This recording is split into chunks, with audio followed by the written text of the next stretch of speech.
Isang basong alak ang ibinuhos sa aking muka sa mismong anibersaryo namin. Habang humahalakhak si Mateo kasama ang kanyang kabit, itinapon nila ako sa labas na parang basurang walang silbi. Akala nila tapos na ang lahat. Ngunit hindi nila alam, ako ang may-ari ng Apex, ang kumpanyang humahawak sa hininga ng kanilang yaman. Ngayon, sisiguraduhin kong luluhod kayo sa putikan. Pirmihan mo na ang divorce papers na ito, Clara. Huwag mo nang patagalin pa dahil wala ka namang silbi sa pamilyang ito kundi ang maging isang malaking pabigat. Ang tinig ni Mateo ay parang isang matalim na talim na humiwa sa katahimikan ng hapagkainan. Nanigas si Clara sa kanyang kinatatayuan. Suot pa rin ang maruming apron at hawak ang sandok na ginamit niya sa pagluluto ng paboritong ulam ng asawa. Buong hapon siyang nagtiyaga sa mainit na kusina. Tinitiis ang hapdi ng kanyang daliri na napaso sa kawali para lamang ihanda ang kanilang espesyal na hapunan para sa kanilang ikatlong anibersaryo ng kasal. Dahan-dahang ibinaba ni Clara ang sandok. Ang bango ng nilutong adobo na nanunuot sa silid ay tila naging amoy ng isang nabubulok na pangarap.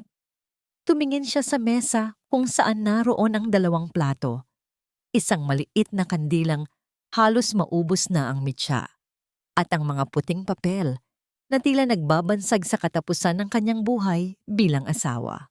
Hindi man lang nag-angat ng tingin si Mateo. Abala ito sa pagpindot sa kanyang mamahaling telepono. May bahid ng ngiti sa mga labi na tila may ka-text na nagbibigay sa kanya ng ligayang hindi kailanman naibigay ni Clara. Mateo, anibersaryo natin ngayon, bulong ni Clara. Ang kanyang boses ay nanginginig. Halos hindi lumalabas sa kanyang nanunuyot na lalamunan. Isang matunog na halakhak ang narinig mula sa pintuan. Pumasok si Doña Aurora, ang kanyang biyenan, na may dalang baso ng mamahaling wine. Ang bawat hakbang ng kanyang sapatos sa makintab na sahig ay tila isang pagtapak sa dangal ni Clara. Anibersaryo? Nagpapatawa ka ba, Clara? Ang asidong wika ng matanda. Ang isang basurang katulad mo ay walang karapatang magdiwang ng kahit ano sa pamamahay na ito. Utang mo sa amin ang bawat butil ng kanin na isinusubo mo simula nang pulutin ka ng anak ko sa hirap. At ngayon, tapos na ang kawanggawa namin. Bago pa man makasagot si Clara, itinaas ni Doña Aurora ang kanyang kamay, hindi para manampal, kundi para itapon ang mapulang likido mula sa kanyang baso. Naramdaman ni Clara ang malamig at malagkit na alak na dumadaloy mula sa kanyang noo, pumasok sa kanyang mga mata at dahan-dahang pumatak sa kanyang lumang damit. Ang mapulang mantsa ay kumalat sa kanyang dibdib, tila isang sariwang sugat na hindi titigil sa pag-agos. Walang nagawa si Clara, kundi ang mapapikit. Naririnig niya ang marahas na pagpintig ng kanyang sariling puso sa loob ng kanyang mga tainga. Ang bawat patak ng alak na bumabagsak sa sahig ay tila tunog ng pagguho ng kanyang buong mundo. Ang sakit ay hindi nanggagaling sa lamig ng alak, kundi sa katotohanang ang lalaking pinangakuan niya ng habambuhay ay nananatiling nakaupo, walang kibo, at hinahayaan ng kanyang ina na yurakan ang kanyang pagkatao ng ganito. Huminga siya ng malalim, pilit na pinipigilan ang paghikbi na nais kumawala sa kanyang dibdib. Nararamdaman niya ang panginginig ng kanyang mga kamay sa ilalim ng apron, kaya naman mahigpit niyang ikinuyom ang kanyang mga palad hanggang sa bumaon ang kanyang mga kuko sa balat. Ang hapdi ng kanyang palad ay walang-wala kumpara sa hapdi ng kanyang kalooban. Lumingon si Mateo sa kanya. Ang kanyang mga mata ay puno ng pagkadiri sa halip na pagmamahal. Look at you, Clara. You look like a mess. Wala ka talagang pinag-iba sa mga pulubi sa kalsada. Pirmihan mo na ang mga papel na yan at lumayas ka na bago pa dumating ang mga espesyal na bisita ko. Ayaw kong makita nila na may basurera sa loob ng bahay ko. Nanatiling nakatayo si Clara sa gitna ng marangyang silid, basang-basa at nag-iisa. Sa kabila ng panlalabo ng kanyang paningin, Dahil sa alak at luhang pilit na kinikimkim, isang imahe ang biglang pumasok sa kanyang isipan. Ang malaking gusali ng Apex Group na pagmamay-ari niya sa lihim, ang kapangyarihang sadyang itinago niya para sa lalaking akala niya ay karapat-dapat.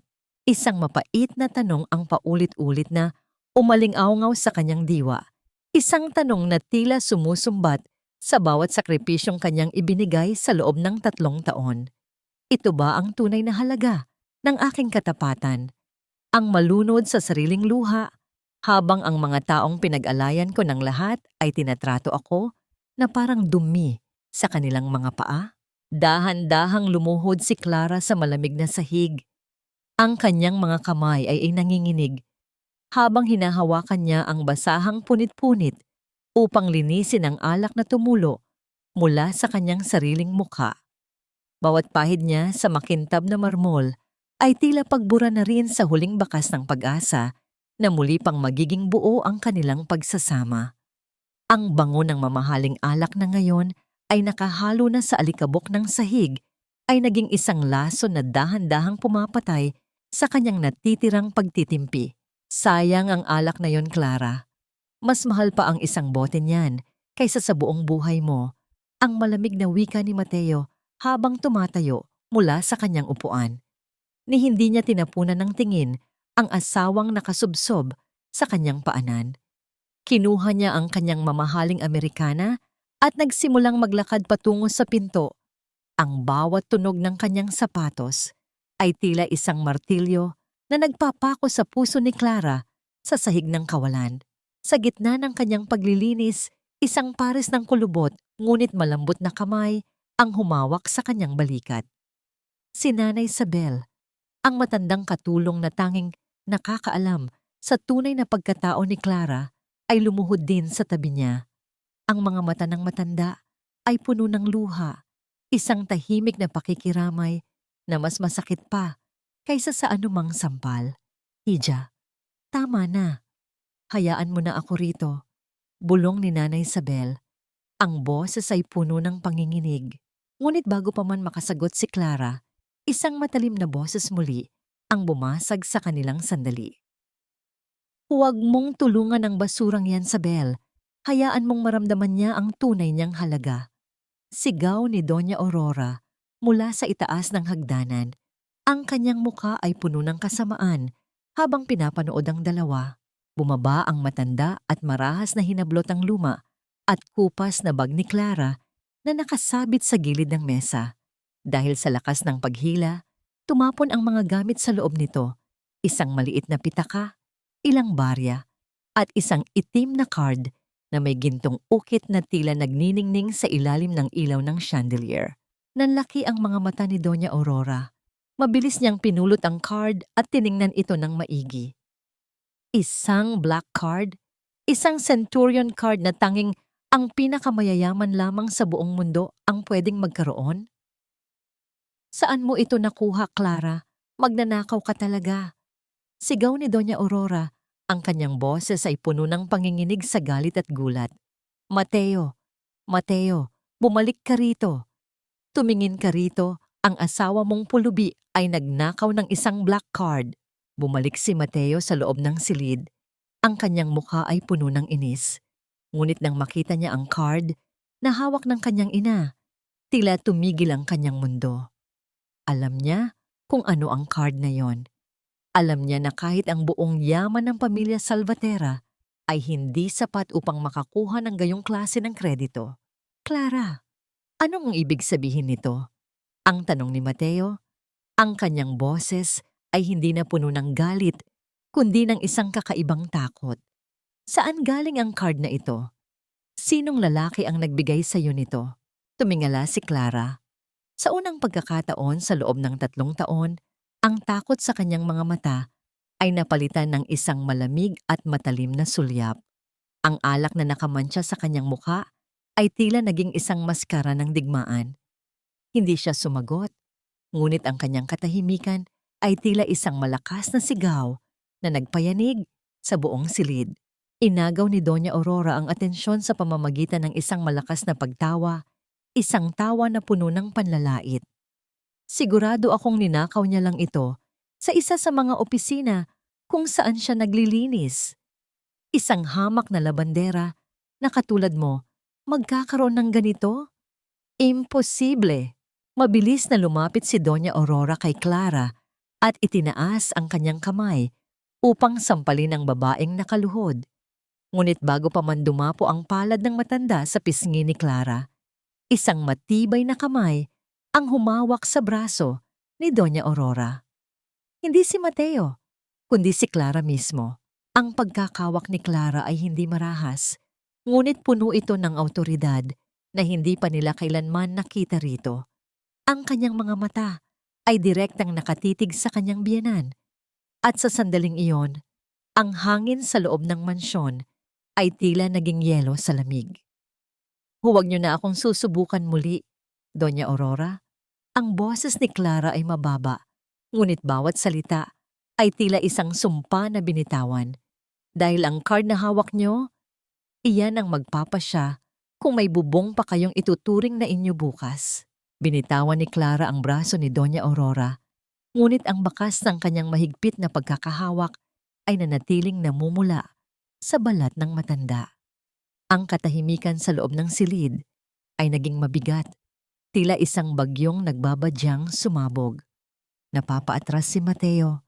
Ang kanyang mga mata ay pabalik-balik sa black card na hawak ng kanyang ina at sa mukha ni Clara nabasa pa rin ng alak. Nagbibiro ka lang, di ba?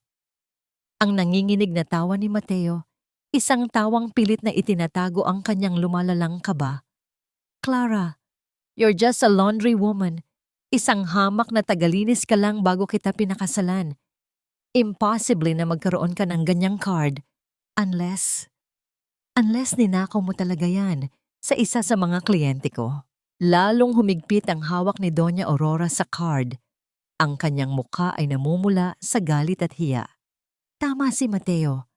Napakapal ng mukha mo. Hindi lang pala kami palamunin ang pinatitira namin dito, kundi isang kriminal, isang magnanakaw. Ang matanda ay nagsimulang humakbang palapit muli. Ang kanyang daliri ay nakaturo nang malapit sa mukha ni Clara. Ibibigay namin ito sa mga pulis. Sisiguraduhin kong mabubulok ka sa kulungan, Clara. We will strip you of everything, just like how we found you. Basura! Huminga ng malalim si Clara. Sa bawat salitang lumalabas sa bibig ng kanyang biyenan, ang mga pader na itinayo niya sa loob ng 3 taon ay tuluyang gumuho. Ang pangako niya sa kanyang ama na magtitiis para sa pag-ibig ay tila naging isang malupit na biro. Lumingon siya kay Mateo, naghahanap ng kahit maliit na bahid ng pagtatanggol, ngunit tanging pagdududa at pagkadiri. Ang nakita niya sa mga mata ng asawa.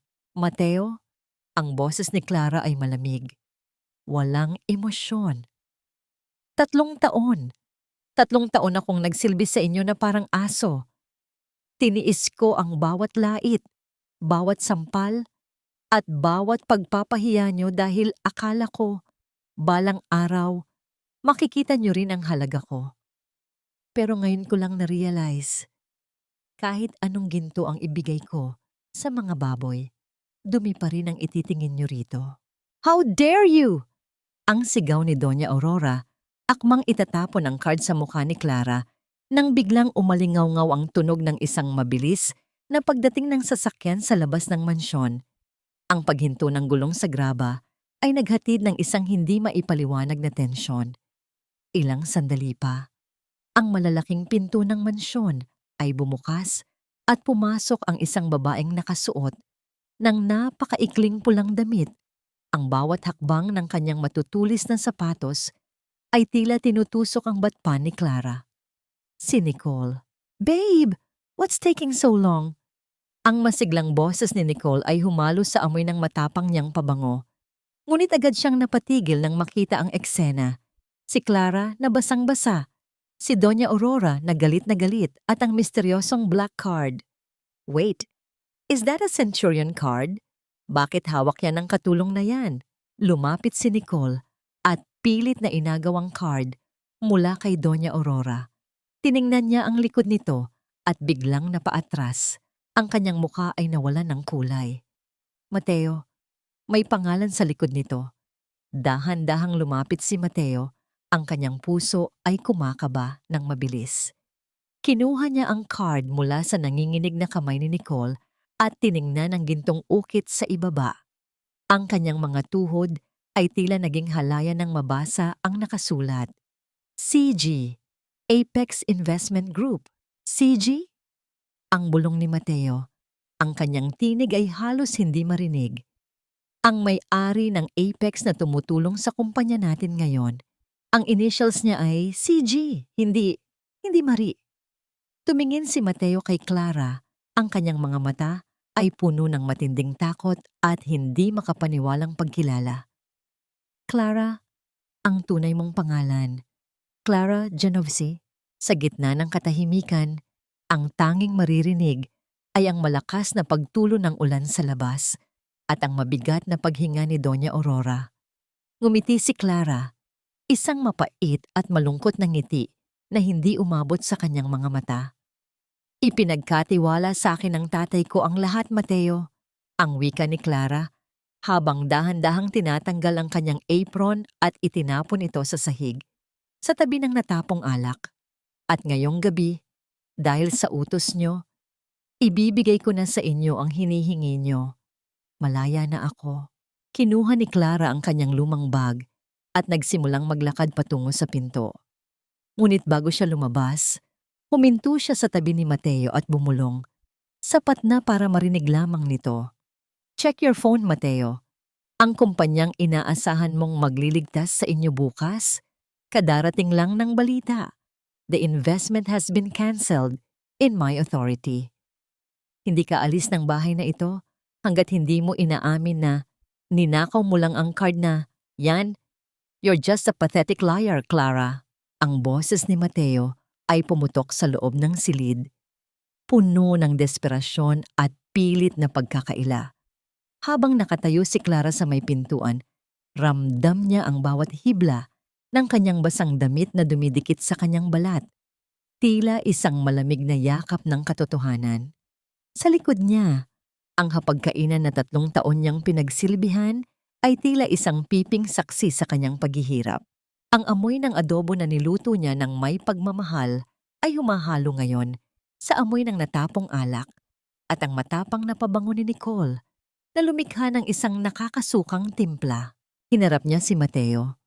Ang kanyang mga mata ay nananatiling tuyo, ngunit ang kanyang kalooban ay tila isang basong dahan-dahang nagkakabitak-bitak.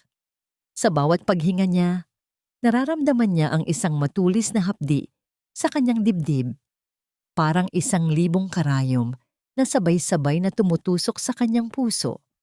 Ang kanyang mga daliri ay manhid na, hindi dahil sa lamig ng ulan sa labas, kundi dahil sa kawalan ng nararamdamang pag-ibig mula sa lalaking hinarap niya sa altar.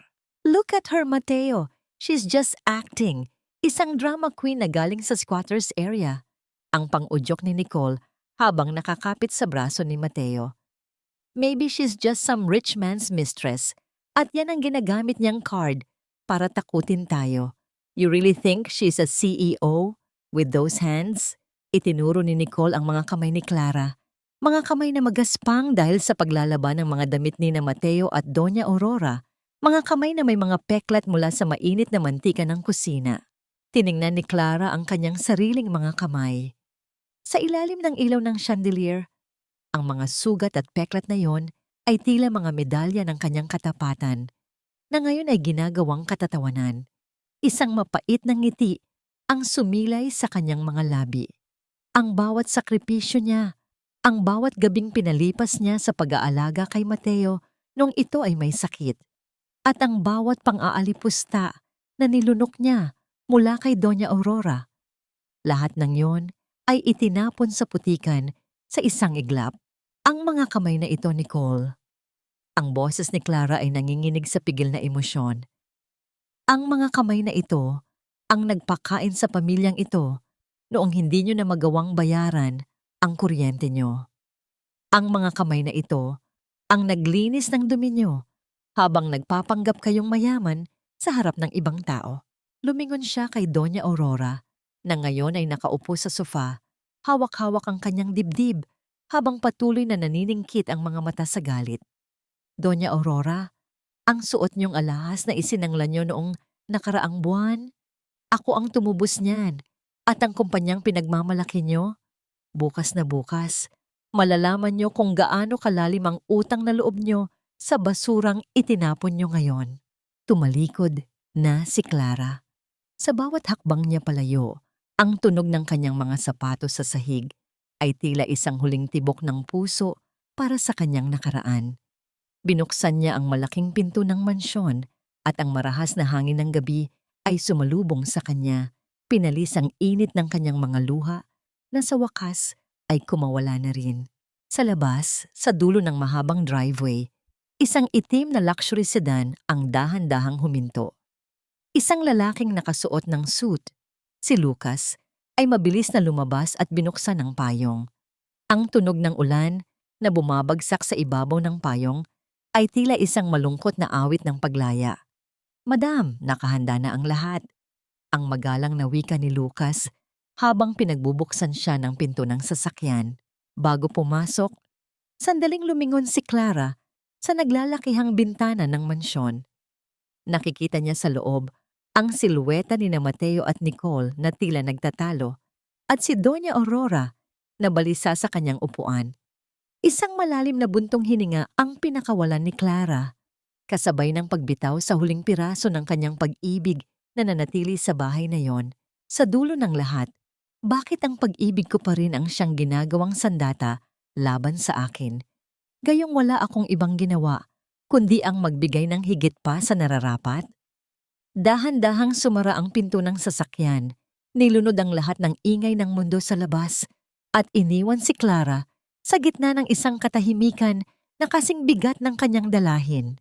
Paumanhin, Ginong Salvatera, ngunit hindi na po maaaring gamitin ang inyong mga credit line at accounts simula sa oras na ito. May utos po mula sa aming main office na i-freeze ang lahat ng inyong assets para sa isang urgent audit. Ang tinig ng bank manager sa kabilang linya ay parang isang malamig na buhos ng tubig sa nag-aapoy na galit ni Mateo. Napabitaw siya sa kanyang bag at ang tunog ng pagkabasag ng kristal sa sahig ay tila isang babala ng kanyang sariling pagbagsak. Sa harap niya, si Doña Aurora ay nakatitig sa kanya. Ang kanyang mga mata ay nanlalaki sa takot habang hawak ang kanyang dibdib. "Anong ibig mong sabihin? Isang pagkakamali ito. Hindi niyo pwedeng gawin ito sa mga Salvatera." Ang sigaw ni Mateo, ngunit ang tanging sagot na nakuha niya ay ang tunog ng pagkaputol ng linya sa kabilang dako ng lungsod, sa loob ng pinakamataas na palapag ng Apex Tower. Ang katahimikan ay kasing bigat ng dalahin ni Clara. Nakaupo siya sa isang malambot na leather na upuan. Suot pa rin ang kanyang basang damit na may mantsa ng alak. Ang bawat patak ng tubig na nahuhulog mula sa kanyang buhok patungo sa mamahaling carpet ay tila isang bilang ng bawat minutong tiniis niya sa impyernong kanyang nilisan. Sa harap niya ay nakatayo ang 5 abogado. Lahat sila ay nakayuko bilang tanda ng paggalang. Si Lucas, na nasa kanyang tabi, ay dahan-dahang naglapag ng isang folder sa kanyang mesa. Ang bawat pahina nito ay naglalaman ng kapangyarihang bawiin ang bawat sentimong ipinahiram niya sa pamilyang humamak sa kanya. "Madam, pirma niyo na lamang ang kulang upang tuluyang mapatalsik ang pamilya Salvatera sa kanilang kumpanya at ang mansyon, maaari nating ilitaw ang foreclosure order sa loob ng 24 na oras." Ang mahinahong wika ni Lucas. Tiningnan ni Clara ang kanyang mga kamay. Sa ilalim ng maliwanag na ilaw ng opisina, ang mga peklat mula sa kusina at ang pangingitim ng kanyang mga kuko dahil sa paglalaba ay lalong naging kitang-kita. Hinawakan niya ang mamahaling ballpen, ngunit sandali siyang natigilan. Isang matinding kirot ang gumuhit sa kanyang puso nang maalala niya ang mukha ni Mateo noong sila ay nagsisimula pa lamang. Ang mga pangakong protektahan siya, ang mga bulong ng pag-ibig na ngayon ay naging mga panunumbat. Gawin niyo ang nararapat. Ang mahinang boses ni Clara, ngunit bawat salita ay may bigat ng isang hatol. Huwag niyo silang ititira sa lansangan. Paalisin niyo lang sila sa buhay ko. Dahan-dahang lumabas si Clara mula sa boardroom at naglakad patungo sa malawak na bintana. Mula rito, ang mga ilaw ng Maynila ay tila mga bituing nagniningning, ngunit sa kanyang paningin, ang lahat ay tila malabo dahil sa muling pag-apaw ng kanyang mga luha. Sa gitna ng tagumpay na ito, bakit parang mas masakit ang manalo kung ang kalaban mo ay ang taong minsan mong itinuring na buong mundo mo? Samantala, sa labas ng mansyon ng mga Salvatera, lula ng isang lumang taxi, pabalik-balik na naglalakad si Mateo. Sinubukan niyang tawagan ang lahat ng kanyang mga koneksyon, ngunit tila lahat sila ay biglang naglaho. Sa gitna ng kanyang pagkapraning, naalala niya ang itim na sasakyang sumundo kay Clara. Sino ang lalaking iyon? Ang tanong ni Mateo sa kanyang sarili. Ang kanyang panga ay nanggagalaiti sa selos at galit. Kaya mo ba ako iniwan, Clara? Dahil may nahanap ka ng mas mayaman sa akin? Ginamit mo ang pera ng lalaking yon para sirain ako. Sa kanyang isipan, hindi niya matanggap na ang kanyang basurang asawa ay may sariling kapangyarihan. Mas pipiliin pa niyang maniwala na si Clara ay nagtaksil kaysa aminin na ang babaeng binaliwala niya ay ang reynang humahawak sa kanyang kapalaran. Isang mapait na buntong hininga ang pinakawalan ni Clara habang nakatingin sa malayo. Ang kanyang diwa ay lumilipad pabalik sa mga gabing hindi siya makatulog sa kakahintay kay Mateo. Kung ang pag-ibig ay isang sugal, kailan ko ba dapat nalaman na talo na ako bago ko pa man itinaya ang lahat ng mayroon ako? Ilabas niyo rito si Clara. Alam kong narito ang asawa ko. Huwag niyo akong lokohin. Alam kong nagtatago siya sa loob ng opisina ng kung sinong mayamang lalaking pumatol sa kanya. Ang boses ni Mateo ay umalingaw sa malawak at napakatahimik na lobby ng Apex Tower. Ang kanyang pagsigaw ay tila isang maruming mantsa sa napakalinis at modernong pasilidad ng kumpanya. Hawak-hawak siya ng 2 security guard sa magkabilang braso, ngunit pilit siyang pumipiglas. Ang kanyang muka ay pulang-pula sa galit at puyat. Ang kanyang mamahaling polo ay lukot-lukot na, at ang kanyang buhok na dati ay laging maayos ay gulo-gulo na rin, tanda ng isang gabi ng paghihirap at kawalang kasiguraduhan. Sa loob ng isang pribadong elevator, nakatayo si Clara habang pinapanood ang bawat galaw ni Mateo sa isang maliit na monitor. Nakasuot na siya ngayon ng isang eleganteng itim na terno na gawa sa sutla. Ang kanyang buhok ay maayos na nakapusod at ang kanyang mga labi ay may bahid ng madilim na pulang lipstick. Ngunit sa likod ng maskara ng kapangyarihan, ang kanyang mga mata ay nananatiling puno ng sugat. Ang bawat salitang lumalabas sa bibig ni Mateo, ang bawat paratang na siya ay nagtatago o nagbebenta ng sarili, ay tila isang kutsilyo na dahan-dahang hinihiwa ang kanyang natitirang alaala ng pag-ibig. Dahan-dahang hinawakan ni Clara ang kanyang kaliwang palad, kung saan naroon ang peklat mula sa paso ng kawali noong huling gabi nila sa mansyon. Hinigpitan niya ang pagkuyom ng kanyang kamao hanggang sa muling kumirot ang sugat na tila ba ang sakit na pisikal ay makakatulong upang manatiling manhid ang kanyang puso. Hindi ka ba talaga titigil, Mateo? Ang bulong ni Clara sa hangin. Ang kanyang boses ay tila isang paos na kanta sa loob ng elevator. Pagbukas ng pinto ng elevator sa lobby, ang lahat ng mata ay lumingon sa kanya. Ang katahimikan ay tila isang kumot na bumalot sa buong paligid. Nang makita ni Mateo si Clara, napatigil siya sa pagpiglas. Ang kanyang mga mata ay nanlaki, hindi dahil sa galak, kundi dahil sa matinding pagkalito nang makita ang asawa na lumalakad ng may ganitong klase ng awtoridad. Napapaligiran ng mga lalaking nakasuot ng suit na tila ba siya ay isang diyosa. Clara! Ang sigaw ni Mateo. Ang kanyang boses ay humalo sa tunog ng kanyang mabilis na paghinga. Sino ang lalaking nagbigay sa'yo ng lahat ng ito? Sabihin mo sa akin. Ibinebenta mo ba ang sarili mo para lang sirain ako? Ganito ka ba kadesperada na makapaghiganti sa amin ni Mama? Huminto si Clara sa harap ni Mateo. May 1 metrong distansya sa pagitan nila. Ang bawat tibok ng kanyang puso ay tila isang mabigat na yabag sa isang madilim na silid. Tinitigan niya ang lalaking minahal niya ng higit sa kanyang sarili at sa pagkakataong ito, hindi luha ang kanyang nararamdaman kundi isang malalim at malamig na pagod. Mateo, ang boses ni Clara ay kasing lamig ng marmol na sahig na kanilang kinatatayuan. Hindi lahat ng tao sa mundo ay katulad niyo na ang tingin sa pag-aari ay nakukuha sa pamamagitan ng panlalamang. Ang lahat ng nakikita mo rito, ang lahat ng ito ay sa akin bago pa man kita nakilala. Itinago ko lang ang lahat dahil akala ko sapat na ang pag-ibig ko para tanggapin mo ako. Isang mapait na tawa ang kumawala sa mga labi ni Mateo. Nagsisinungaling ka. Isang labandera ka lang. Isang pulubi. Dahan-dahang kinuha ni Clara ang isang folder mula kay Lucas at inabot ito kay Mateo. Iyan ang mga dokumento ng bawat utang ng pamilya Salvatera na binayaran ko ng palihim sa loob ng 3 taon. At iyan din ang notice of eviction para sa mansyon. May 24 na oras kayo para lisanin ang bahay na yan.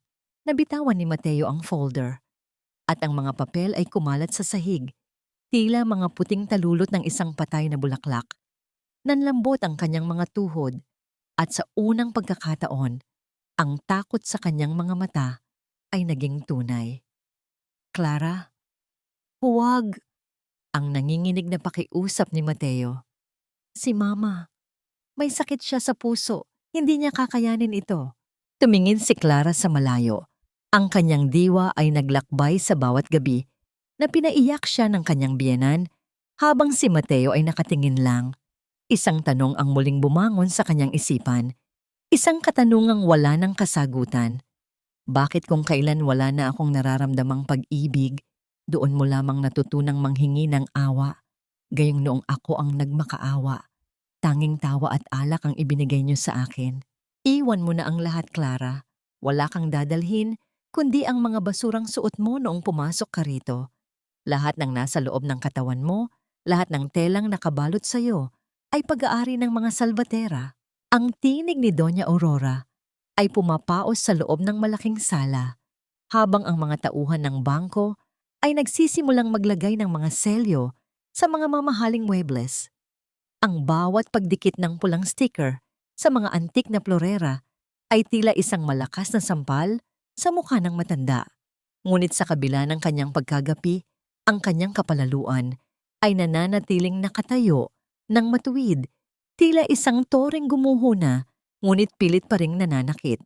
Nakatayo si Clara sa gitna ng sala, suot ang kanyang puting terno na tila isang simbolo ng kanyang bagong simula. Ang bawat hakbang niya sa makintab na marmol ay naglalabas ng tunog ng awtoridad.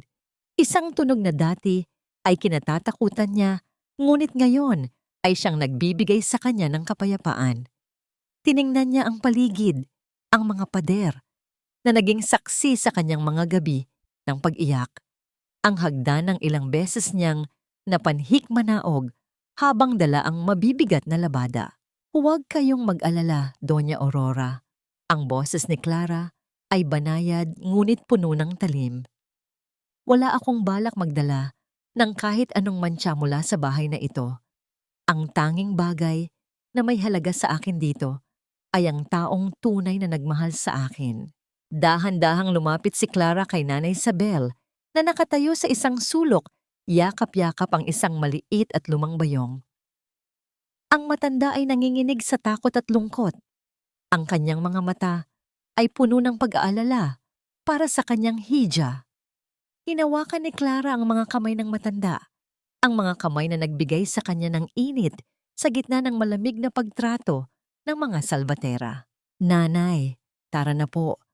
Tapos na ang panahon ng pagsisilbi natin sa mga taong hindi marunong tumingin sa puso. Ang wika ni Clara. Huwag mong ilalabas ang matandang iyan. Pinakain ko siya ng ilang taon. Ang sigaw ni Doña Aurora, akmang hahablutin si Nanay Isabel nang biglang humarang si Mateo. Ang mukha ni Mateo ay puno ng pagsisisi, ang kanyang mga mata ay namumula at may bahid ng tuyong luha. Mama, tama na. Please, tama na. Lumingon siya kay Clara. Ang kanyang tinig ay nanginginig sa desperasyon. Clara, kahit si Nanay Isabel na lang. Hayaan mong manatili siya rito. Huwag mo kaming iwan ng ganito. Paano kami magsisimula? Isang matinding kirot ang gumuhit sa dibdib ni Clara. Hindi dahil sa awa, kundi dahil sa pagkamuhi na hanggang sa huling sandali, ang tanging inisip ni Mateo ay ang sarili nilang kaginhawaan. Isang alaala ang biglang pumasok sa kanyang isipan. Ang gabing nilagnat siya ng mataas at pinalabas siya ni Mateo sa ulan para lamang ibili ito ng sigarilyo. Ang lamig ng gabing iyon ay tila muling gumapang sa kanyang mga balat. Noong kailangan ko ng matitirhan sa puso mo, Mateo, pinalabas mo ako sa ulan. Ang bulong ni Clara, sapat na para marinig ng lahat. Ngayon, ang ulan ay nasa loob na ng bahay niyo at wala akong dalang payong para sa inyo. Hinaltak ni Clara ang kamay ni Nanay Isabel at nagsimulang maglakad patungo sa labas. Sa bawat yabag niya palayo sa pintuan, nararamdaman niya ang unti-unting pagbaba ng bigat sa kanyang balikat. Ang amoy ng alikabok at kalumaan ng mansyon ay napalitan ng sariwang hangin ng gabi. Pagdating nila sa labas ng gate, isang luxury van ang naghihintay. Binuksan ni Lucas ang pinto at inalalaya ng matanda. Bago pumasok sa loob, lumingon si Clara sa malaking gate na dahan-dahang sumasara. Ang mga ilaw sa loob ng mansyon ay tila isa-isang namamatay. Iniiwan ang pamilya Salvatera sa dilim na sila rin ang lumikha. Isang mapait, ngunit mapagpalayang buntong hininga ang pinakawalan ni Clara habang nakaupo sa loob ng sasakyan, hawak ang kamay ni Nanay Isabel. Ang tanong na dati ay nagpapaluha sa kanya ay muli niyang naalala, ngunit ngayon, mayroon na itong sagot. Bakit ba kailangang dumaan muna sa pinakamadilim na gabi bago natin matutunang buksan ang sarili nating mga mata sa liwanag na matagal na nating hawak? Ang mga kamay na dati ay nagdurugo at namamantal dahil sa matapang na sabon panlaba ay nagniningning na ngayon sa ilalim ng liwanag ng mga diamante. Sa harap ng malaking salamin sa kanyang bagong penthouse, tinitigan ni Clara ang kanyang sariling refleksyon. Hindi na ang babaeng may amoy ng usok at mantsa ng grasa ang nakikita niya, kundi isang reyna na nakasuot ng telang seda na kasing lambot ng ulap. Ngunit sa likod ng mamahaling kolorete, naroon pa rin ang maliliit na peklat sa kanyang mga daliri, mga piping saksi sa 3 taon ng kanyang pagpapakumbaba. Dahan-dahang pumasok si Nanay Isabel sa silid, bitbit ang isang tray ng tsa. Napahinto ang matanda. Muntik nang mabitawan ang hawak nang makita ang pagbabago ni Clara. Ang kanyang hiha ay tila isang bituing bumagsak sa lupa. Napakaganda, ngunit may kalungkutan sa mga mata na hindi kayang itago ng anumang yaman. Hiha, ikaw ba talaga yan? Ang pabulong na tanong ni Nanay Isabel, ang kanyang boses ay puno ng pagkamangha. Tila isang panaginip na nakikita kitang ganito. Pagkatapos ng lahat ng tiniis mo sa kusinang yon. Ngumiti si Clara, ngunit ang kanyang nanggiti ay hindi umabot sa kanyang mga mata. Hinawakan niya ang kamay ng matanda at pinaupo ito sa malambot na sofa. Hindi ito panaginip, Nanay. Ito ang katotohanang matagal kong ipinagkait sa aking sarili dahil sa maling pag-ibig. Ngayon, wala na ang Clara na luluhod para lang hindi mapagalitan. Ang kaharap niyo ngayon ay ang babaeng kukuha sa lahat ng nararapat para sa kanya. Kalaunan sa araw na yon, nagpasya si Clara na pumunta sa isang eksklusibong mall sa Makati. Gusto niyang maramdaman ang hangin ng kalayaan, ang uri ng hangin na hindi amoy kulob na mansyon. Habang naglalakad siya sa gitna ng mga mamahaling butik, ang bawat taong nadadaanan niya ay napapalingon. Ang kanyang aura ay puno ng kapangyarihan at misteryo. Dahilan upang ang mga gwardiya at sales clerk ay yumukod ng hindi namamalayan bilang tanda ng paggalang. Ngunit sa isang sulok ng mall, malapit sa isang pawn shop, nakita niya ang isang pamilyar na silweta. Si Mateo. Ang lalaking dati ay laging nakasuot ng plansadong suit ay mukhang haggard at desperado. Hawak-hawak niya ang kanyang relo, ang relong regalo ni Clara noong unang taon nila na binili ni Clara gamit ang sarili niyang ipon mula sa pagtitinda ng mga kakanin sa kanto bago pa man niya tanggapin ang kanyang pamana. Nakikipagtalo si Mateo sa clerk ng pawn shop. Pilit na itinataas ang presyo ng relo dahil kailangan niya ng pambayad sa kuryente at pambili ng gamot ng kanyang ina. Sir, ito na po ang pinakamataas na appraisal namin. Luma na po ang modelong ito. Ang boses ng clerk ay puno ng pagkainip. Hindi niyo ba alam kung sino ako? Ako si Mateo Salvatera. Ang relong ito ay galing sa isang espesyal na okasyon. Ang pasigaw na sagot ni Mateo, ngunit ang kanyang tinig ay wala ng awtoridad, kundi puno na lamang ng panginginig ng isang taong nawalan ng dangal. Tumayo si Clara sa hindi kalayuan, nakasuot ng malaking sunglasses at isang eleganteng sombrero. Pinanood niya ang lalaking minsan niyang sinamba, na ngayon ay nagmamakaawa para sa ilang libong piso. Isang matinding kirot ang gumuhit sa kanyang puso, hindi dahil sa awa, kundi dahil sa panghihinayang. Panghihinayang na ang relong ibinigay niya nang may buong katapatan ay nauwi lamang sa isang transaksyon sa pawn shop. Dahan-dahang lumakad si Clara palapit. Ang tunog ng kanyang takong sa makintab na sahig ay tila isang babala. Nang dumaan siya sa mismong harap ni Mateo, tumigil ang mundo ng lalaki. Naamoy ni Mateo ang pamilyar na halimuyak, ang amoy ng mga rosas na laging paborito ni Clara. Napalingon si Mateo. Ang kanyang mga mata ay nanlaki habang tinitingnan ang napakagandang babae na dumaan. Hindi niya maaninag ang mukha nito dahil sa sunglasses, ngunit ang tindig at ang paraan ng paggalaw nito ay tila isang multo mula sa kanyang nakaraan. Clara? Ang pabulong na tawag ni Mateo. Ang kanyang boses ay puno ng pag-aalinlangan at biglang pag-asa. Tumigil si Clara, ngunit hindi siya lumingon. Nanatili siyang nakatalikod. Ang kanyang likod ay tuwid na tuwid, tila isang pader na hindi na kailanman matitibag. Maling tao ang tinatawag mo, Ginoo. Ang malamig na sagot ni Clara sa wikang Ingles. Ang kanyang boses ay tila isang estranghero. Ang babaeng kilala mo ay matagal nang namatay sa ulan. Nagpatuloy sa paglakad si Clara. Iniwan si Mateo na nakatayo sa gitna ng mall. Hawak ang relong walang halaga, habang ang tanging babaeng tunay na nagmahal sa kanya ay tuluyan ng naglaho sa karamihan bilang isang reynang hindi na niya maabot. Mateo, nasaan na ang pera? Hindi ko na kayang manatili sa butas na ito. Ang katikati ng balat ko sa lumang kutsyon na ito at ang amoy ng kanal ay pumapasok sa bintana. Ang boses ni Doña Aurora ay parang isang sirang plaka na paulit-ulit na humihiwa sa pandinig ni Mateo. Nakaupo ang matanda sa isang selyang gawa sa plastik. Pilit na pinapaypayan ang sarili gamit ang isang pirasong karton. Ang silid na inuupahan nila sa isang siksikang compound sa Tondo ay kasing laki lamang ng banyo ng dati nilang mansyon. Ang init ay tila isang mabigat na kumot na bumabalot sa kanila, habang ang tunog ng mga batang naglalaro sa labas at ang ingay ng mga sasakyan ay hindi nagpapatulog sa kanila.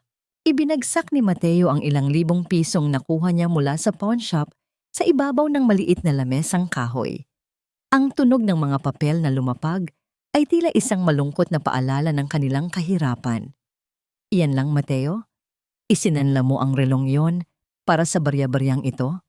Paano ang mga gamot ko? Paano ang paborito kong kape? Ang patuloy na reklamo ni Aurora, ang kanyang mukha ay puno ng pait at kawalan ng pakiramdam sa hirap na dinaranas ng kanyang anak. Mama, iyan na ang lahat. Wala na tayong ibang maibebenta. Ang paos na sagot ni Mateo. Nakatitig siya sa kawalan. Ang kanyang isipan ay pilit na bumabalik sa imahe ng babaeng nakita niya sa mall. Ang bango nito, ang paraan ng paglakad nito. Hindi niya maalis sa kanyang ulo ang hinalang si Clara iyon. Ngunit paano? Paano naging ganoon kayaman ang isang babaeng pinakain at binihisan niya lang? Ayon sa kanyang paniniwala, biglang bumukas ang pinto at pumasok si Nicole. Nakasuot ito ng isang mamahaling damit na tila hindi nababagay sa madilim at mabahong pasilyo ng gusali. Ang kanyang mukha ay puno ng pagkainip at mabilis niyang iniiwas ang kanyang laylayan sa maruming sahig. "Babe, aalis muna ako. May kikitain akong mahalagang tao. Baka matulungan tayo sa kumpanya." Ang mabilis na wika ni Nicole, hindi man lamang tinitingnan si Mateo sa mga mata. "Sino Nicole? Gabi na. At bakit kailangan ganyan ang suot mo?" Ang tanong ni Mateo, ang selos at hinala, ay nagsisimulang gumapang sa kanyang dibdib. "Don't start with me, Mateo. I'm doing this for us. Kung hindi ako kikilos, baka mabulok na tayo rito sa estero." Ang singhal ni Nicole bago mabilis na lumabas. Dahil sa hindi maipaliwanag na kutob, sinundan ni Mateo si Nicole ng palihim. Naglakad siya sa madidilim na eskinita, tinitiis ang amoy ng basura at ang lagkit ng paligid. Hanggang sa makarating sila sa isang malawak at maliwanag na kalsada kung saan nakaparada ang isang marangyang sasakyan. Mula sa dilim, pinanood ni Mateo kung paano lumapit si Nicole sa sasakyan. Isang lalaking nakasuot ng suit ang lumabas, si Mr. Javier, ang pinakamalaking karibal ni Mateo sa negosyo. Nakita niya kung paano yumakap si Nicole rito at kung paano nito iniabot ang isang folder na may tatak ng kumpanya ng mga salbatera. "Ito na ang lahat ng kailangan mo, Hon. Lahat ng assets at mga natitirang kliyente ni Mateo, sa'yo na. Just make sure na ilalayo mo ako sa pamilyang yon. I can't stand the smell of poverty anymore." Ang narinig ni Mateo na boses ni Nicole, puno ng lambing na dati ay sa kanya lang ibinibigay. Napahawak si Mateo sa isang pader para hindi matumba. Ang bawat salita ni Nicole ay tila isang malakas na suntok sa kanyang sikmura. Ang babaeng ipinalit niya kay Clara, ang babaeng pinagtanggol niya laban sa lahat, ay ang mismong taong nagbabaon sa kanya sa hukay. Isang malakas na kulog ang umalingaw-ngaw sa langit at dahan-dahang pumatak ang ulan.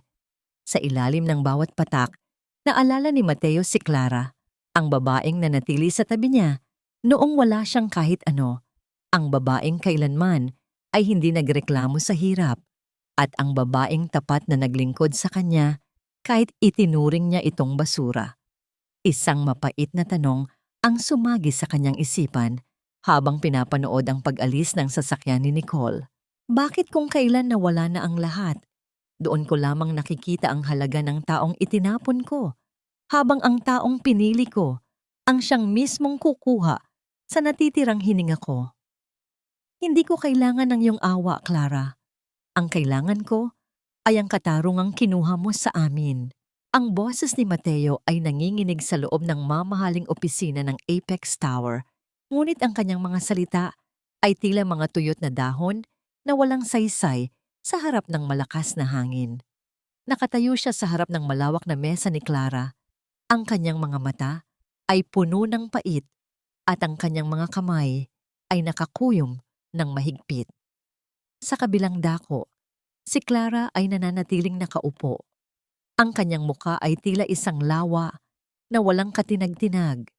Ngunit sa ilalim ng kanyang dibdib, ang bawat salita ni Mateo ay tila isang malalim na ukit sa isang sugat na hindi pa lubos na naghihilom. Dahan-dahang kinuha ni Clara ang isang maliit na botelya ng gamot mula sa kanyang drawer. Ang bawat galaw ng kanyang mga daliri ay puno ng biyaya. Malayo sa nanginginig na mga kamay ng babaeng dati ay nagmamakaawa para sa barya. "Katarungan, Mateo?" Ang boses ni Clara ay mahinahon, kasing lamig ng hanging nanggagaling sa aircon ng silid. "Katarungan ba ang tawag mo sa pagpapatira sa akin sa isang sulok ng inyong mansyon na parang isang hayop? Katarungan ba ang tawag mo sa pagbuhos ng alak sa aking mukha sa harap ng iyong kabit? O ang katarungang tinutukoy mo ay ang pagtanggi niyo sa akin noong kailangan ko ng tulong para sa pagpapalibing ng aking ama? Napayuko si Mateo. Ang kanyang panga ay nanginginig. Ang bawat tanong ni Clara ay tila isang mabigat na kadena na pumupulupot sa kanyang leeg. Naalala niya ang gabing iyon, ang ulan, ang iyak ni Clara, at ang kanyang sariling pagtalikod upang samahan si Nicole sa isang party. Ang alaala ay tila isang masangsang na amoy na hindi niya maalis sa kanyang sistema. May sakit si Mama Clara. Ang bulong ni Mateo. Ang kanyang boses ay puno ng desperasyon. Hindi na niya kayang huminga ng maayos sa dampa na inuupahan namin. Kung mayroon ka pang natitirang puso, kung ang 3 taon nating pagsasama ay may halaga pa sa'yo, tulungan mo kami. Utang na loob. Isang mapait ng ngiti ang sumilay sa mga labi ni Clara. Utang na loob. Ang paboritong sandata ng mga taong walang ibang maibigay. Alam mo ba, Mateo, noong huling gabi ko sa mansyon, nanalangin ako. Nanalangin ako na sana ay magising ako na wala nang nararamdamang sakit at dininig ang panalangin ko.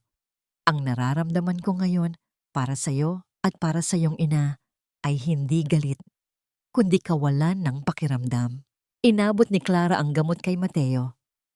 Ibigay mo ito sa iyong ina. Iyan ang pinakamahusay na gamot para sa kanyang kondisyon. Regalo ko yan para sa 3 taon kong paglilingkod. Ngunit huwag ka nang babalik dito. Ang pinto ng Apex ay kasing sarado na ng pinto ng aking puso. Kinuha ni Mateo ang bote. Ang kanyang mga daliri ay dumampi sa malamig na balat ni Clara sa loob ng 1 segundo. Ang dampi na yon ay tila isang kuryenteng nagpaalala sa kanya ng bawat haplos na binaliwala niya noon. Sa sandaling iyon, naramdaman niya ang tunay na kahulugan ng pangungulila. Ang malamang na ang babaeng abot kamay mo ay milyon-milyong kilometro na ang layo sa iyo sa emosyonal na aspeto. Habang naglalakad si Mateo patungo sa pinto, ang tunog ng kanyang mga yabag ay tila isang malungkot na martsa. Bago siya tuluyang lumabas, lumingon siya kay Clara na ngayon ay nakatingin na sa malawak na tanawin ng lungsod mula sa kanyang bintana.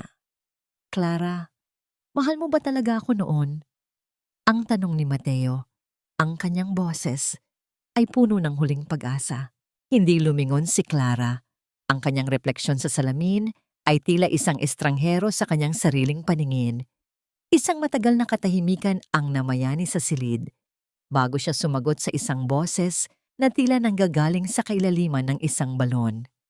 Minahal kita ng higit pa sa aking buhay, Mateo. At iyon ang pinakamalaking pagkakamaling ginawa ko. Dahil ang pag-ibig na ibinigay ko sa iyo ang siyang ginamit mong pako upang ipako ako sa krus ng iyong kalupitan. Pag-alis ni Mateo, dahan-dahang napaupo si Clara.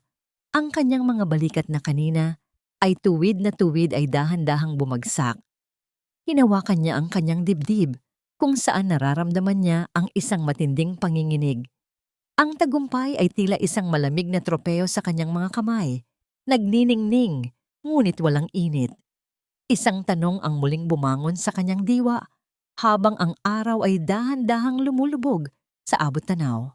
Bakit sa kabila ng lahat ng yaman at kapangyarihang hawak ko ngayon, ang pakiramdam ng pagiging mag-isa ay mas masakit pa kaysa sa bawat sampal na natanggap ko sa loob ng mansyong yon? Ang mga diamanteng ito ay kasing lamig ng yelo, ngunit mas mabigat pa ang pakiramdam ng katotohanang suot ko ang mga ito sa gitna ng mga taong dati ay hindi man lang ako matingnan sa mata. Habang isinusuot ni Clara ang kanyang mga hikaw sa harap ng malaking salamin, tila ang bawat kislap ng hiyas ay isang paalala ng kanyang tagumpay na may kasamang pait. Ang gabing ito ay hindi lamang isang ordinaryong charity gala. Ito ang gabi kung saan ang lahat ng matataas na lipunan ng Maynila ay magtitipon. At siya, si Clara Genovese, ang pinakahihintay na panauhin. Ang kanyang itim na gown, na gawa sa mamahaling pelus, ay yumayakap sa kanyang katawan ng may dignidad. Malayo sa mga lumang duster na dati ay tanging kasuotan niya sa ilalim ng init ng araw sa mansyon ng mga Salvatera. Dahan-dahang lumapit si Lucas sa kanya. Ang lalaking ito, na nanatiling tapat sa kanyang pamilya sa loob ng maraming taon, ay tumingin sa kanya ng may halong paghanga at respeto. Inayos ni Lucas ang laylayan ng kanyang gown. Ang kanyang mga kamay ay hindi man lang dumidikit sa balat ni Clara bilang tanda ng labis na paggalang. "You look stunning tonight, Madam Clara. You don't just own Apex, you own this room." Ang mahinahong wika ni Lucas. Ang kanyang tinig ay tila isang mainit na kumot sa gitna ng malamig na kaba na nararamdaman ni Clara. "Salamat, Lucas. Pero alam nating dalawa na. Ang mga taong narito ay narito para sa pera ng Apex, hindi para sa akin." Ang sagot ni Clara. Ang kanyang boses ay may bahid ng pagkapagod. Pagpasok nila sa malawak na ballroom, ang lahat ng usapan ay tila huminto. Ang tunog ng mga kubyertos na tumatama sa porselana ay naglaho, napalitan ng mga bulungan ng pagkamangha. Si Clara ay naglakad ng may taas noo. Ang bawat yabag ng kanyang sapatos ay tila isang deklarasyon ng kapangyarihan. Ngunit sa isang sulok, nakita niya ang isang pamilyar na mukha na pilit na nagtatago sa dilim, si Mateo. Hindi siya imbitado, ngunit naroon siya. Marahil ay nakalusot sa pamamagitan ng isang kakilala. Ang kanyang suit ay halatang luma na at hindi na akma sa kanyang laki, tanda ng kanyang pangangayayat. Sa tabi niya ay si Nicole, na pilit na nakikipag-usap sa mga dating kaibigan, ngunit ang mga ito ay halatang umiiwas sa kanya na parang mayroon siyang nakakahawang sakit.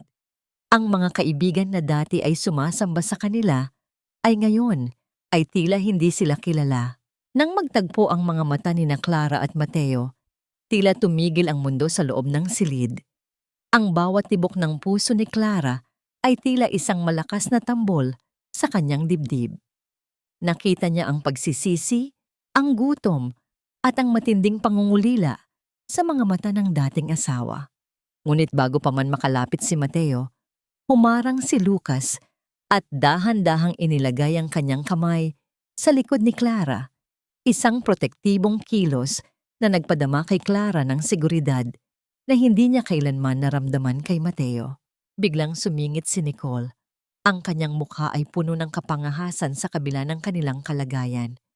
"Clara, akala mo ba ay nakalimutan na namin kung sino ka talaga?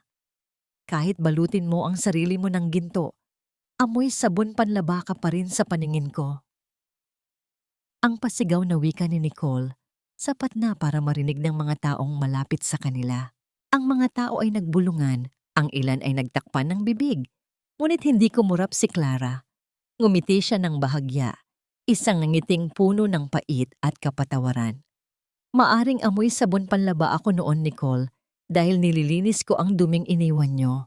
Pero ikaw, kahit anong pabango ang gamitin mo, hindi mo maitatago ang amoy ng pagtataksil na nakakabit na sa iyong pagkatao." Ang mahinahong sagot ni Clara. Napahiya si Nicole. Ang kanyang mukha ay naging pulang-pula, habang ang mga tao sa paligid ay nagsimulang magtawanan ng mahina. Hinablot ni Mateo ang braso ni Nicole, pilit itong hinihila palayo. "Tama na, Nicole. Nakakahiya ka na." Bumalik ang atensyon ni Clara kay Lucas, na ngayon ay nakatingin sa kanya ng may pag-aalala. Hinawakan ni Lucas ang kanyang kamay ng sandali. Isang banayad na pisil na tila nagsasabing, "Narito ako, hindi ka mag-iisa." Sa sandaling iyon, naramdaman ni Clara ang isang kakaibang init sa kanyang puso. Isang pakiramdam na matagal na niyang kinalimutan. Habang ang musika ay nagsisimulang tumugtog para sa isang sayaw, inanyayahan ni Lucas si Clara. Habang sila ay umiikot sa gitna ng ballroom, nakita ni Clara si Mateo sa malayo. Nakatayo sa dilim. Pinapanood ang babaeng itinapon niya na ngayon ay nasa bisig ng isang lalaking tunay na nagpapahalaga sa kanya. Isang matinding pagsisisi ang gumuhit sa mukha ni Mateo habang dahan-dahang tumulo ang isang butil ng luha sa kanyang pisngi. Isang luhang huli na para sa isang pag-ibig na kanyang binaliwala. Ngunit sa gitna ng sayaw, isang hindi kilalang lalaking nakasuot ng uniforme ng waiter ang dahan-dahang lumapit sa mesa ni Clara at may iniwang isang maliit na sobrang may tatak na hindi pamilyar. Isang lihim na tila magbubukas ng isang bagong sugat mula sa nakaraan. Nang matapos ang huling nota ng tugtog, dahan-dahang humiwalay si Clara mula sa mga bisig ni Lucas. Ang init ng palad ng lalaki na nananatili sa kanyang bewang sa loob ng ilang segundo ay tila isang mitya ng kuryenteng nagpagising sa kanyang nanghihinang diwa. Lumingon siya sa paligid, hinahanap ang kapayapaan sa gitna ng marangyang ballroom, ngunit ang kanyang mga mata ay agad na dumapo sa maliit na sobrang puti na nakapatong sa kanyang mesa. Isang kakaibang kaba ang humaplos sa kanyang dibdib, isang pakiramdam na tila may malamig na daliring humahawak sa kanyang gulugod. Dahan-dahan siyang lumapit. Ang bawat yabag ng kanyang sapatos ay tila nalulunod sa ingay ng tawanan ng mga elitistang panauhin. Kinuha niya ang sobre, ito ay mabigat at may amoy ng lumang papel na tila nanggaling sa isang baul na matagal nang hindi nabubuksan. Sa loob ng sobre ay isang kupas na larawan at isang sulat na may pirma ng kanyang yumaong ama. Sa larawan makikita ang kanyang ama na nakikipagkamay kay Doña Aurora at sa asawa nito. Maraming taon na ang nakalilipas, ngunit ang nakasulat sa likod ang nagpabilis ng tibok ng kanyang puso. Ang pagkakaibigan ay may hangganan, ngunit ang kataksilan ay walang hanggan. Patawarin mo ako, Clara, dahil ang mga taong pinagkakatiwalaan ko ang siyang kukuha sa lahat. Naramdaman ni Clara ang biglang panlalambot ng kanyang mga tuhod. Ang bawat salita ay tila isang mitya na nagpasabog sa lahat ng kanyang nalalaman tungkol sa kanyang nakaraan. Hindi lamang pala aksidente ang pagbagsak ng negosyo ng kanyang ama. Ito ay isang planadong pagtataksil na kinasasangkutan ng pamilya Salvatera. Clara, ayos ka lang ba? Namumutla ka. Ang nag-aalalang boses ni Lucas ay tila nanggagaling sa malayo. Hinawakan ni Lucas ang kanyang siko upang alalayan siya. Ang kanyang hawak ay matatag at puno ng pag-iingat. Hindi ko alam, Lucas. Ang akala ko ay kilala ko na ang lahat ng aking mga kaaway. Ang pabulong na sagot ni Clara, ang kanyang mga mata ay nananatiling nakatitig sa larawan. Sa gitna ng kanyang pagkabigla, isang malakas na ingay ang narinig mula sa entrance ng ballroom. Ang mga pinto ay bumukas ng marahas at doon, sa gitna ng liwanag, ay nakatayo si Doña Aurora. Ang kanyang damit ay gusot-gusot, ang kanyang buhok ay gulo-gulo, at ang kanyang mga mata ay nanlilisik sa galit at desperasyon. Ang dating reyna ng mga Salvatera ay mukhang isang baliw na pilit na nanggugulo sa isang banal na seremonya. Nasaan ang magnanakaw na yan? Nasaan ang babaeng sumira sa buhay ng anak ko? Ang sigaw ni Doña Aurora, ang kanyang boses ay pumapaos at nagpadala ng panginginig sa lahat ng naroon. Ang mga security guard ay mabilis na kumilos, ngunit bago pa nila mahawakan ang matanda, itinuro ni Aurora si Clara. Clara! Akala mo ba ay mananalo ka? Alam ko ang lihim mo. Alam ko kung paano mo nakuha ang Apex. Hindi yan sa'yo. Pinatay mo ang ama mo para makuha ang yaman na yan. Ang bulungan sa loob ng silid ay naging parang isang malakas na ugong ng mga bubuyog. Ang bawat mata ay nakatitig ngayon kay Clara, puno ng pagdududa at panghuhusga. Ang kanyang reputasyon na dahan-dahan niyang binuo ay tila isang kastilyong buhangin na unti-unting tinatangay ng alon ng kasinungalingan ni Aurora. Lalapit sana si Mateo upang pigilan ang kanyang ina, ngunit napatigil siya nang makita ang ekspresyon sa mukha ni Clara. Hindi ito mukha ng isang biktima. Ito ay mukha ng isang taong nakatagpo na ng huling piraso ng isang madugong puzzle. Dahan-dahang lumakad si Clara patungo kay Doña Aurora. Ang bawat hakbang niya ay puno ng awtoridad na tila nagpapatahimik sa buong ballroom. Nang makarating siya sa harap ng matanda, Itinaas niya ang larawang nakuha niya sa sobre. Ang lihim na sinasabi niyo, Doña Aurora, ay ang lihim na matagal niyo nang itinago sa loob ng inyong konsensya. Ang boses ni Clara ay malamig at matalim, kasing talim ng isang punyal. Ang akala ko ay sapat na ang kinuha niyo sa akin noong ginawa niyo akong alipin sa inyong bahay.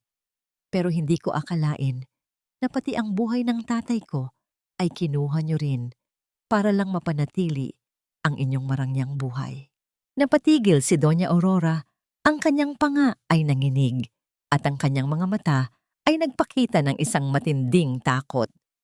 Isang takot ng isang taong ang pinakatatagong krimen ay sa wakas ay nabuksan sa harap ng lahat.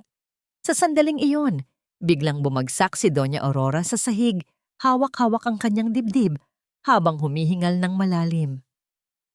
Ang bawat paghabol niya ng hininga ay tila isang tunog ng orasan na malapit nang huminto. "Mama!" Ang sigaw ni Mateo habang tumatakbo patungo sa kanyang ina. Ngunit sa gitna ng kaguluhan, isang lalaki ang dahan-dahang lumabas mula sa likod ng mga kortina ng ballroom. Pinapanood ang lahat nang may isang misteryosong ngiti. Isang lalaking matagal nang inaakalang wala na sa buhay ni Clara. "Hindi mo siya pwedeng hayaang mamatay ng ganito, Clara. Ikaw na lang ang pag-asa namin. May utang ka pa rin sa amin dahil naging pamilya mo kami." Ang pagsusumamo ni Mateo ay umalingaw-ngaw sa nagtatahimikang ballroom habang siya ay nakaluhod sa tabi ng kanyang inang wala ng malay. Ang bawat salita niya ay tila isang mantsa ng putik sa marangyang gabi.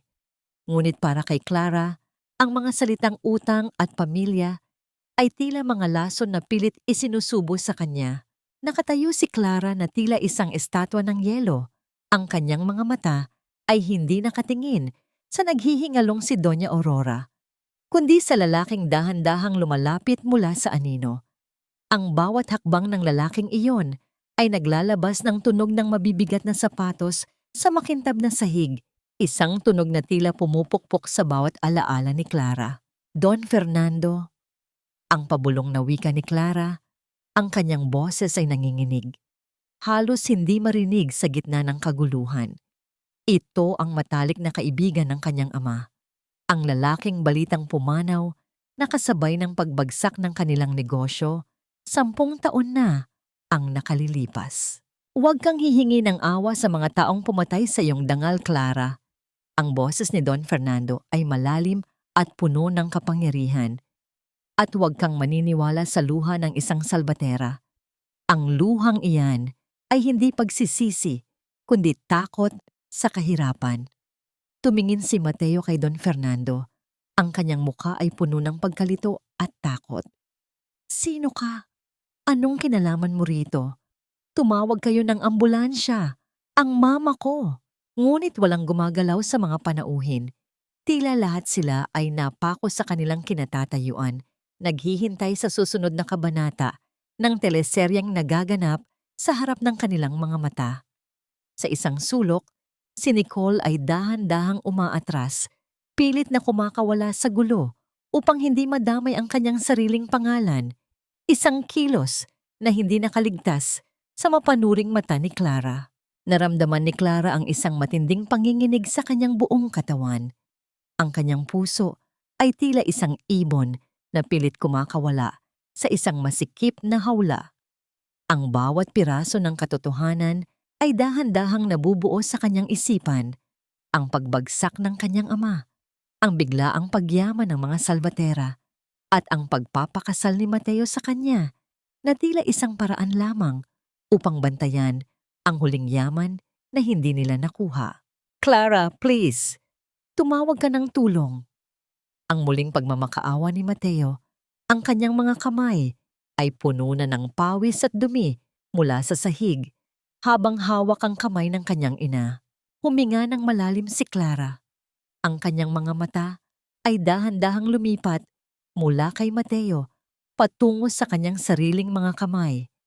Ang mga kamay na dati ay puro kalyo at sugat dahil sa pagsisilbi sa pamilyang ito. Ngayon, ang mga kamay na yon ay malinis, Nagniningning ang mga hiyas, ngunit ramdam niya ang bigat ng isang desisyon na magpapabago sa lahat. Lucas! Ang boses ni Clara ay malamig, walang bahid ng emosyon. Tumawag ka ng ambulansya. Dalhin niyo si Doña Aurora sa pinakamalapit na ospital. Isang buntong hininga ng ginhawa ang pinakawalan ni Mateo, ngunit agad itong naputol sa susunod na sinabi ni Clara. Ngunit siguraduhin mong sa pangalan mo ililista ang lahat ng gastusin, Mateo. Dahil simula sa gabing ito, wala nang kahit isang sentimo ng Apex ang dadaloy sa inyong mga ugat. At ikaw, Don Fernando? Oras na para ilabas natin ang lahat ng ebidensya. Dahan-dahang lumapit si Don Fernando kay Clara at iniabot ang isang maliit na digital recorder. Ang tunog ng pagpindot sa button ay tila isang huling hatol. Isang boses ang narinig mula sa speaker. Ang boses ni Doña Aurora. Maraming taon na ang nakalilipas. Malinaw na nag-uutos na isabotahe ang preno ng sasakyan ng ama ni Clara. Ang buong ballroom ay nabalot ng isang nakabibinging katahimikan. Si Mateo ay napabitaw sa kamay ng kanyang ina. Ang kanyang muka ay nawalan ng lahat ng kulay. Tila siya ay naging isang bangkay na nakatayo. Hindi lang pera ang kinuha niyo sa akin, Mateo. Ang bulong ni Clara, ang kanyang mga luha ay sa wakas, ay dahan-dahang pumatak, mainit at puno ng puot. Kinuha niyo ang tanging taong nagmamahal sa akin ng totoo. Habang isinasakay si Doña Aurora sa stretcher ng mga paramedics, si Mateo ay nanatiling nakaluhod sa gitna ng ballroom, mag-isa. Habang ang lahat ng tao ay lumalayo sa kanya na parang siya ay isang salot. Lumingon si Clara kay Lucas na ngayon ay nasa kanyang tabi, handang alalayan siya sa gitna ng bagyo. Tapusin na natin ito, Lucas, ang wika ni Clara. Ngunit habang sila ay naglalakad palabas, isang huling sulyap ang ibinigay ni Clara kay Mateo. Isang tanong ang tila sumusumbat sa kanyang puso. Isang katanungang alam niyang magiging anino na ng kanyang buhay. Sapat na ba ang makita silang hila-hila sa putikan? Kung ang kapalit nito ay ang katotohanang ang buong buhay ko ay itinayo sa ibabaw ng isang malupit at madugong kasinungalingan? Kasalanan ko ang lahat, Clara. Patawarin mo ako. Patawarin mo kami. Ang boses ni Mateo ay tila isang basag na plaka sa loob ng malamig at madilim na pasilyo ng pampublikong ospital. Wala na ang kislap ng kanyang mga mata, wala na ang tindig ng isang tagapagmana ng pamilya Salvatera. Nakaupo siya sa sahig, nakasandal sa maduming pader, habang ang kanyang mga kamay ay puno ng bakas ng tuyong dugo ng kanyang ina. Ang amoy ng antiseptiko at ang singaw ng mga pasyenteng naghihintay sa labas ay lalong nagpatingkad sa baho ng kanyang sariling pagsisisi. Dahan-dahang naglakad si Clara patungo sa kanya. Ang tunog ng bawat hakbang ng kanyang sapatos ay tila isang mabigat na yabag ng tadhana sa tahimik na hallway. Kasunod niya si Lucas, na nananatiling tahimik ngunit ang presensya ay tila isang matibay na pader na nagpoprotekta kay Clara mula sa anumang sakit. Ang bawat tibok ng puso ni Clara ay tila isang orasan na bumibilang sa huling sandali ng kanyang nakaraan. Tumigil si Clara sa harap ni Mateo. Tiningnan niya ang lalaking minsan niyang itinuring na langit na ngayon ay nasa putikan. Ang kanyang puso, na dati ay punong-puno ng galit, ay tila naging isang tuyong balon. Walang tubig, walang buhay. Tanging ang alingawngaw na lamang ng mga sugat ang natitira. Patawad? Ang boses ni Clara ay mahinahon, ngunit ang bawat salita ay may talim na kasing tulis ng isang punyal. Mateo, ang salitang patawad ay hindi kayang ibalik ang huling hininga ng aking ama. Hindi nito kayang burahin ang bawat gabi na umiiyak ako habang pinapanood niyo akong nagdurusa. Ang patawad ay para sa mga pagkakamaling hindi sinasadya, hindi para sa mga krimeng pinag-isipan at pinagplanuhan. Nasaan si Nicole? Ang tanong ni Clara pagkatapos ng isang mahabang katahimikan. Napayuko si Mateo. Ang kanyang mga balikat ay dahan-dahang nayayanig dahil sa tahimik na paghikbi. Umalis na siya. Kinuha niya ang huling alahas ni Mama. Iniwan niya kaming walang-wala. Isang mapait na ngiti ang sumilay sa mga labi ni Clara. Karma, Mateo, ang taong pinili mo, kapalit ng aking katapatan, ang siya ring kumuha sa natitirang dignidad mo.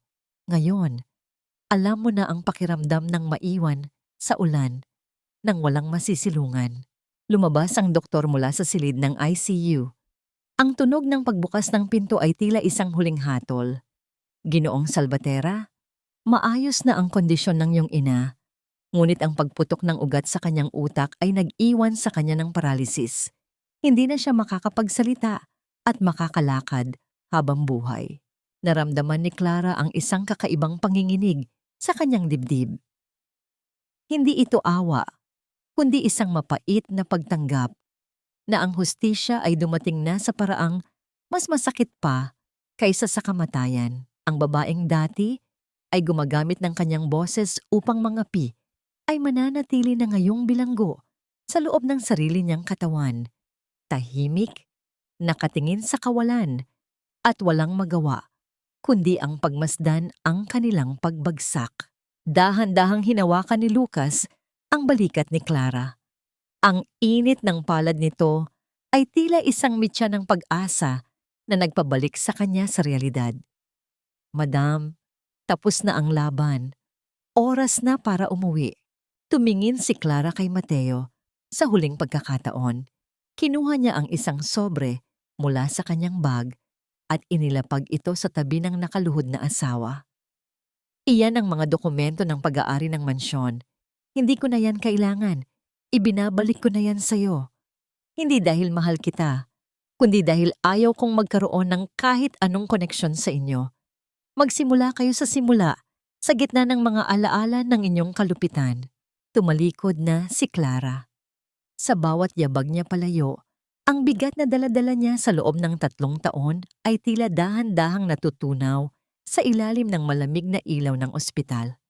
Ang amoy ng kalayaan ay tila isang sariwang hangin na sa wakas ay nalanghap niya. Bago sila makarating sa labas, huminto si Clara at tumingala sa langit na puno ng makulimlim na ulap. Isang tanong ang huling umalingaw-ngaw sa kanyang isipan habang mahigpit niyang hinahawakan ang kamay ni Lucas. Sapat na ba ang makitang buhay pa ang iyong kaaway? Kung ang bawat araw nila ay magiging isang buhay na impyerno ng pagsisisi habang ikaw ay nagsisimulang lumipad patungo sa liwanag na matagal nilang ipinagkait sa iyo? Tapos na ang lahat, Papa. Wala na ang mga taong kumuha sa iyong huling hininga, ngunit bakit parang hindi pa rin buo ang katahimikang hinahanap ko? Ang tinig ni Clara ay tila isang marahang ihip ng hangin sa gitna ng sementeryo, kung saan ang bango ng mga sariwang bulaklak ay humahalo sa amoy ng basang lupa pagkatapos ng ulan. Nakatayo siya sa harap ng puntod ng kanyang ama. Ang kanyang kamay ay dahan-dahang humahaplos sa malamig na marmol na kasing puti ng kanyang suot na terno. Ang bawat ukit ng pangalan sa bato ay tila isang mitya na nagpapaalala sa kanya ng bawat gabing ipinagkait niya sa kanyang sarili ang luha para lamang manatiling matatag. Dahan-dahang lumapit si Lucas, may bitbit na payong upang protektahan si Clara mula sa muling pagpatak ng ambon. Nanatili siyang nakatayo sa likuran ni Clara. Ang kanyang presensya ay tila isang anino na hindi nang iiwan, matatag at puno ng pag-iingat. Ang tunog ng kanyang mga yabag sa damuhan ay sapat lamang upang iparamdam kay Clara na hindi siya nag-iisa sa gitna ng kalungkutan. Ang katarungan ay hindi laging nagbibigay ng kagalakan, Madam. Ang mahinahong boses ni Lucas. Minsan, ang katarungan ay ang pagbibigay lamang ng puwang sa ating puso upang muling makahinga. Tumingin si Clara kay Lucas at sa ilalim ng madilim na langit, nakita niya ang isang klase ng katapatan na hindi niya kailanman nakita kay Mateo. Ang pag-ibig ni Lucas ay hindi humihingi ng kapalit, hindi nagdidikta, at hindi nagtatago sa likod ng mga kondisyon. Ito ay isang pag-ibig na handang maghintay sa gitna ng bagyo hanggang sa maging handa ang puso ni Clara na muling tumibok. Samantala, Sa loob ng malaking mansyon ng mga Salvatera na binalik ni Clara, ang katahimikan ay kasing pait ng kamatayan. Nakaupo si Mateo sa gitna ng madilim na sala. Ang tanging ilaw ay nanggagaling sa isang maliit na kandila dahil wala na silang pambayad sa kuryente. Ang naglalakihang bintana ay tila mga matang nakatingin sa kanya, nang huhusga sa bawat pagkakamaling kanyang nagawa. Mula sa itaas, narinig niya ang mahinang tunog ng pagkaliskis ng wheelchair, ang tanging tunog na maririnig mula sa kanyang ina. Si Doña Aurora ay nakatitig sa kawalan. Ang kanyang mga mata ay dilat ngunit walang buhay. Ang kanyang katawan ay naging isang bilangguan ng kanyang sariling kalupitan. Sila ay nasa loob ng mansyon, oo. Ngunit ang bawat sulok nito ay puno ng multo ng kanilang nakaraan. Ang mansyong ito na dati ay simbolo ng kanilang kapangyarihan ay naging isang napakalaking puntod ng kanilang dangal. Kasalanan ko ito, Ma. Ang bulong ni Mateo sa gitna ng kadiliman, habang ang kanyang mga luha ay dahan-dahang pumapatak sa sahig na dati ay pinapalunod niya sa alak. Nasa atin ang bahay, pero wala na tayong tahanan. Sa kabilang panig ng lungsod, dahan-dahang sumakay si Clara sa sasakyan kasama si Lucas. Habang sila ay bumabaybay sa kalsada, nakita ni Clara ang sarili niyang refleksyon sa bintana. Ang mga peklat sa kanyang kamay ay nandoon pa rin, ngunit hindi na niya ito ikinakahiya. Ang bawat sugat ay bahagi na ng kanyang kwento. Isang kwento ng isang aliping naging reyna, hindi dahil sa pera, kundi dahil sa kanyang kakayahang magpatawad sa sarili at bumitaw sa puot. Hinawakan ni Lucas ang kamay ni Clara ng bahagya, isang haplos na puno ng pangako. Hindi nagsalita si Clara, ngunit dahan-dahan niyang isinandal ang kanyang ulo sa balikat ni Lucas. Ang bawat tibok ng puso ng lalaki ay tila isang himig ng bagong simula. Ngunit bago sila tuluyang makalayo, isang tawag ang natanggap ni Lucas. Ang kanyang mukha ay biglang nagseryoso, at ang kanyang hawak sa manibela ay humigpit. Madam, natagpuan na po namin si Nicole, at ang mga dokumentong kinuha niya, mas malalim pa ang koneksyon nito sa inyong pamilya kaysa sa inaasahan natin. Isang matinding kaba ang muling gumising sa diwa ni Clara. Ang huling piraso ng puzzle ay hindi pa pala nailalagay, at ang katotohanan ito ay maaaring muling yumanig sa mundong akala niya ay payapa na. Akala mo ba ikaw lang ang biktima rito, Clara? Akala mo ba ikaw lang ang nawalan? Lahat tayo ay mga basura sa mata ng mundong ito. Ang boses ni Nicole ay pumiyok sa loob ng masikip at mabahong kwarto ng isang motel sa labas ng lungsod. Wala na ang kislap ng kanyang mga mamahaling hiyas. Wala na ang bango ng kanyang imported na pabango. Ang tanging natira ay ang amoy ng luma at maruming kama at ang singaw ng alak na nagkalat sa sahig. Nakaupo siya sa sulok, yakap-yakap ang isang folder na tila ba ito ang kanyang huling hininga. Dahan-dahang pumasok si Clara. Kasunod si Lucas na tila isang anino ng kamatayan para sa mga nagkasala. Ang tunog ng pag-ikot ng susi sa pinto ay tila isang huling hatol na nagpadama ng panginginig sa buong katawan ni Nicole. Tinitigan ni Clara ang babaeng sumira sa kanyang pagsasama kay Mateo. Ang babaeng naging mitya ng kanyang pinakamatinding paghihirap. Ang mga papel na yan, Nicole. Ang boses ni Clara ay mahinahon, ngunit puno ng bigat na tila isang bundok na bumabagsak. Iyan ba ang dahilan kung bakit mo piniling maging kabit? Iyan ba ang kabayaran sa pagbebenta mo ng iyong dangal? Isang mapait na tawa ang kumawala sa mga tuyot na labi ni Nicole. Ang folder na ito ang nagpapatunay na ang tatay ko ang siyang nagsagawa ng lahat para sa mga Salvatera. Pinangakuan nila kami ng buhay na marangya, pero noong mamatay ang tatay ko, itinapon nila kami na parang basahan. Pumasok ako sa buhay ni Mateo para bawiin ang lahat, para sirain ang pamilyang pumatay sa tatay ko sa pamamagitan ng kanilang kasakiman. Naramdaman ni Clara ang isang matinding paninikip ng dibdib. Ang bawat salita ni Nicole ay tila isang piraso ng bubog na pumapasok sa kanyang puso.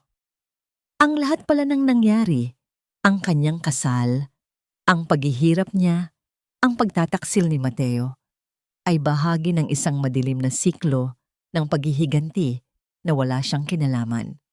Lahat sila ay naging mga tau-tauhan lamang sa isang laro ng kasamaan na sinimulan ng nakaraang henerasyon. Dahan-dahang lumapit si Clara at kinuha ang folder mula sa nanginginig na kamay ni Nicole. Sa sandaling magdampi ang kanilang mga balat, naramdaman ni Clara ang init ng lagnat ni Nicole. Sa gitna ng lahat ng galit, isang kakaibang pakiramdam ng habag ang gumapang sa puso ni Clara. Nakikita niya sa harap niya ang isang bersyon ng kanyang sarili, isang babaeng nilamon ng pait at galit hanggang sa mawala ang kanyang sariling kaluluwa. Hindi paghihiganti ang magpapalaya sa iyo, Nicole, ang pabulong na wika ni Clara habang dahan-dahang inaayos ang gulugulong buhok ng babae.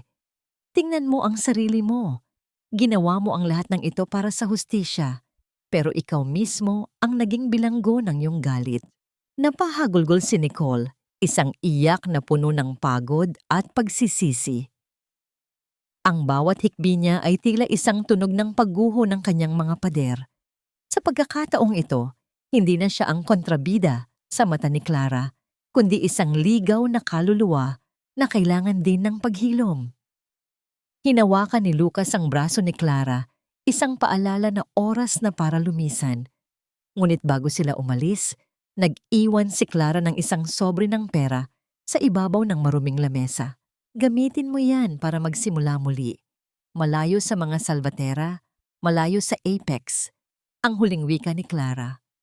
Huwag mong hayaang ang nakaraan ang sumulat ng iyong kinabukasan. Paglabas nila ng motel, ang malamig na hangin ng madaling araw ay sumalubong sa kanila. Tumingala si Clara sa langit, kung saan ang mga bituin ay dahan-dahan nang naglalaho dahil sa papalapit na liwanag. Ang bawat tibok ng kanyang puso ay tila mas magaan na, tila ang bawat sikreto na nabuksan ay isang pasaning dahan-dahang natatanggal sa kanyang likuran. Isandal ni Clara ang kanyang ulo sa balikat ni Lucas habang sila ay naglalakad patungo sa sasakyan. Ang katahimikan sa pagitan nila ay hindi na puno ng kaba, kundi ng isang malalim na pag-unawa. Bakit sa dulo ng lahat ng bagyo, ang pinakamahirap na gawin ay hindi ang maghiganti, kundi ang bitawan ang kamay ng galit upang maabot ang kamay ng kapayapaan na matagal na nating nakalimutan. Ang mga alaala ay parang mga anino sa loob ng mansyong ito. Kahit anong linis ang gawin ko, tila nakadikit na ang pait sa bawat sulok ng mga pader.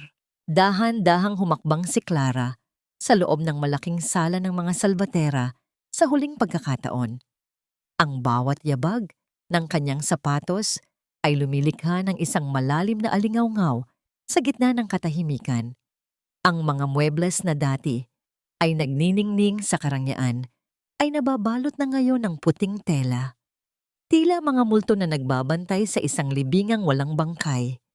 Ang amoy ng alikabok at kalumaan ay nanunuot sa kanyang ilong, isang malayo at masakit na paalala ng amoy ng mamahaling pabango at alak na dati ay namamayani rito. Sa gitna ng silid, nakita niya si Mateo. Nakatayo ang lalaki sa harap ng isang bintana, nakatingin sa labas, kung saan ang hardin ay unti-unti nang kinakain ng mga damo. Ang kanyang tindig ay hindi na tulad ng dati.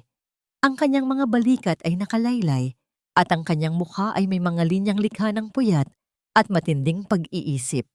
Hawak niya ang isang maliit na maleta, ang tanging gamit na dadalhin niya sa kanilang paglipat sa isang maliit na apartment na mas malapit sa ospital ng kanyang ina. Handa na ba ang lahat?